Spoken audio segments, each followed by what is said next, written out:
ان الحمد للہ والصلاة والسلام علی رسول اللہ واشہد ان لا الہ الا اللہ وحدہ لا شریک لہ واشہد ان محمدا عبدہ ورسولہ اما بعد۔ معزز ناظرین، ہم آپ کے سامنے ایک بہت ہی اہم سیریز کو لے کر حاضر ہیں، جس کا عنوان ہے ایسے باطل عقائد اور کفری اعمال جن کے ارتکاب سے ایک مسلمان دائرہ اسلام سے خارج ہو جاتا ہے۔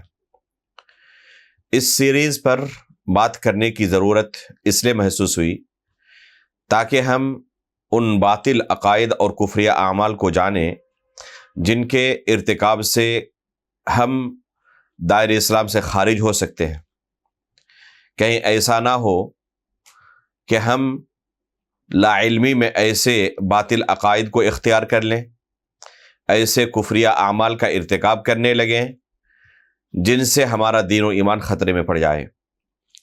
اس موضوع پر بات کرنے کا مقصد یہ نہیں ہے کہ ہمارے اپنے ہی بھائیوں کو جنہوں نے کلمہ لا الہ الا اللہ کا اقرار کیا ہے انہیں ہم دائرہ اسلام سے خارج کرتے پھریں، ان پر کفر کے فتوے لگاتے پھریں۔ اس موضوع پر بات کرنے کا قطعاً یہ مقصد نہیں ہے اپنے ہی مسلمان بھائیوں کو دائرہ اسلام سے خارج کرنا اور ان پر کفر کے فتوے لگانا، بلکہ اصل مقصد یہ ہے کہ اس مسئلے کی معرفت حاصل کرنے کے بعد ہم خود اپنے دین و ایمان کی حفاظت کر سکیں۔ ایسے بہت سارے اعمال ہیں، ایسے بہت سارے باطل عقائد ہیں جن کے ارتکاب سے، جن کے اختیار کرنے سے ایک انسان کا کلمہ لا الہ الا اللہ ٹوٹ جاتا ہے، ختم ہو جاتا ہے۔ جیسے کہ ہم وضو کرتے ہیں تو وضو کے بعد نماز ختم ہونے تک اپنے وضو کی حفاظت کرتے ہیں۔ اگر نماز ختم ہونے سے پہلے ہمارا وضو ٹوٹ جائے تو ہم اس ٹوٹے ہوئے وضو سے نماز جاری نہیں رکھتے۔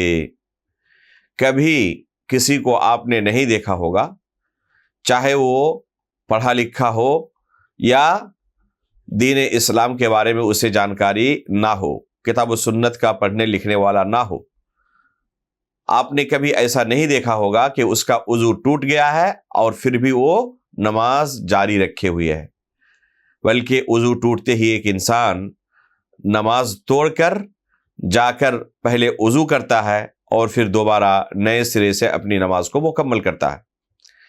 یعنی اسے یقین ہے کہ وضو ٹوٹ جانے کے بعد اسی ٹوٹے ہوئے وضو سے نماز پڑھنے سے کوئی فائدہ نہیں۔ اسی طرح کلمہ لا الہ الا اللہ کا اقرار کرنے کے بعد بھی بعض اعمال اور بعض عقائد ایسے ہیں جن سے ایک کلمہ ٹوٹ سکتا ہے۔ جیسے وضو کے بعد کچھ اعمال ایسے ہیں، چند اعمال ایسے ہیں جن سے وضو ٹوٹ جاتا ہے۔ اسی طرح لا الہ الا اللہ کا اقرار کرنے کے بعد بھی بعض باطل عقائد اتنے خطرناک ہیں، کفری اعمال ایسے ہیں جن سے یہ کلمہ لا الہ الا اللہ بھی ٹوٹ جاتا ہے۔ وضو کرنے کے بعد جیسے ہم اس وضو کی نماز ختم ہونے تک حفاظت کرتے ہیں، اسی طرح ہمیں اس کلمے کی حفاظت کرنی ہے، لیکن کب تک؟ جواب ہے جب تک ہم اس دنیا میں زندہ ہیں، جب تک ہماری سانس چل رہی ہے، جب تک یہ آنکھیں کھلی ہوئی ہیں، ہمیں اس کلمے کی حفاظت کرنی ہے۔ اگر اس سے پہلے یہ کلمہ ٹوٹ گیا اور ہماری وفات نعوذ باللہ کفر کی حالت میں ہوئی تو اس سے بڑا خسارہ کوئی دوسرا نہیں ہو سکتا، کیونکہ اسی کلمے کی بنیاد پر اللہ رب العالمین کے یہاں جنت و جہنم کا فیصلہ ہوگا۔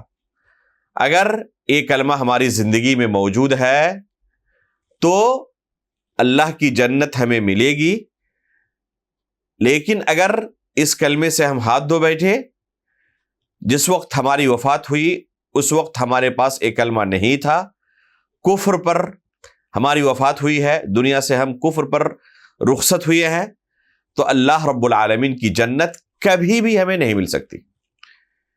لہذا ان اعمال اور عقائد کو جاننا ہمارے لیے نہایت ضروری ہے جن کے ارتکاب سے ہمارا یہ کلمہ ٹوٹ سکتا ہے۔ اسی مقصد کے تحت اس موضوع پر یہ سیریز آپ کے سامنے پیش کی جا رہی ہے۔ ہم اللہ رب العالمین سے دعا کرتے ہیں کہ اللہ رب العالمین اسے نفع بخش اور مبارک بنائے۔ آپ تمام ناظرین سے گزارش کروں گا کہ اس سیریز کے تمام ایپیسوڈ کو، تمام دروس کو آپ شروع سے آخر تک بغور سماعت فرمائیں، بغور دیکھیں، اور ان اہم احکام و مسائل کی جانکاری حاصل کریں جن سے آپ اپنے دین و ایمان کی حفاظت کر سکتے ہیں۔ اللہ رب العالمین ہمیں دین اسلام پر آخری سانس تک قائم و دائم رکھے۔ اللہ رب العالمین ہمیں سلف صالحین کے منہج پر آخری سانس تک عمل کرنے کی اور قائم و دائم رہنے کی توفیق عطا فرمائے۔